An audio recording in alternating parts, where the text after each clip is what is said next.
സ്ത്രീകൾ ചൂലുമായി പ്രതിഷേധിച്ചു. Malabar entrance coaching centre ലക്ഷ്യപ്രാപ്തിയിലേക്കുള്ള ശരിയായ മാർഗം.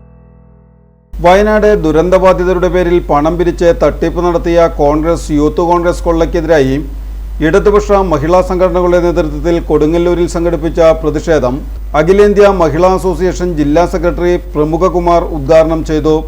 സുമാ ശിവൻ അധ്യക്ഷത വഹിച്ച യോഗത്തിൽ മഹിളാ സംഘം ജില്ലാ സെക്രട്ടറി KS ജയ മുഖ്യ പ്രഭാഷണം നടത്തി. കൊടുങ്ങല്ലൂർ നഗരത്തിൽ ചൂലുകളേന്തി നടത്തിയ പ്രകടനത്തിന് ശേഷം വടക്കേനടയിൽ പൊതുസമ്മേളനം ചേർന്നു.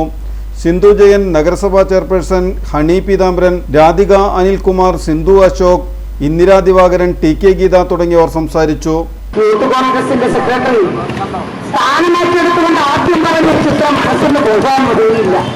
കാരണം എന്താ പറയുന്നത്, ഈ ഗവൺമെന്റ് എന്ന് വീട് കൊടുക്കുന്നോ അതിനൊപ്പം തന്നെ ഞങ്ങൾ പറഞ്ഞ വീട് കൊടുക്കും, യൂത്ത് കോൺഗ്രസിന്റെ വീട് കൊടുക്കും എന്ന് ആരോടെ സ്വകാര്യമായി എവിടെയെങ്കിലും ഒരു ഹാളിനകത്തിരുന്ന് അവരുടെ യോഗത്തിൽ പറഞ്ഞതല്ല. ഈ കേരളത്തിലുള്ള മുഴുവൻ മനുഷ്യരോട് മറയില്ലാതെ ഒഴുപ്പില്ലാതെ ഉറക്കെ വിളിച്ചു പറഞ്ഞതാണ്.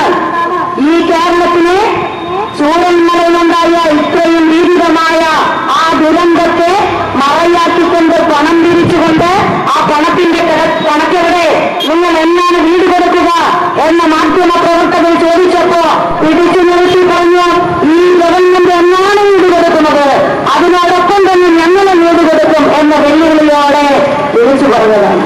എവിടെ വീട്, പണം പിരിച്ചതിന്റെ കണക്കെവിടെ എന്നത് ജനങ്ങൾ ചോദിക്കാൻ തുടങ്ങിയപ്പോ അവർ പറഞ്ഞതെന്താ, അവർക്ക് കൃത്യമായി മാർഗനിർദ്ദേശം കൊടുക്കുന്ന കോൺഗ്രസിന്റെ നേതൃത്വങ്ങൾ പറഞ്ഞു കൊടുത്ത വഴിയിലൂടെ തന്നെയാണ് അവരും കടന്നു വരുന്നത്.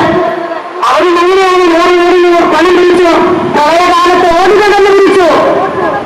കേരള ഗവൺമെന്റിന് മാത്രം ഒരു മാസത്തെ ശമ്പളം നിങ്ങൾ ഈ ദുരന്തത്തെ നേരിടുന്നതിന് വേണ്ടി നിങ്ങൾ കൊടുക്കണമെന്ന് ഉദ്യോഗസ്ഥരോട് പറഞ്ഞപ്പോൾ ആ സർക്കുലർ തന്നെ പൊതുജനങ്ങളുടെ മുന്നിൽ ഒരു നാണവുമില്ലാതെ ഈ മലയാളിയുടെ മുന്നിൽ അത് തീരെറിയാൻ മടി കാണിക്കാത്ത അവർ ഗൾഫ് നാടുകളിൽ പോയി പോലും കണക്കില്ലാതെ പണം പിരിച്ചു കൊണ്ടുവന്ന് പണം പിരിക്കൽ മാത്രമായിട്ട് ഒരു രാഷ്ട്രീയ പ്രസ്ഥാനമായി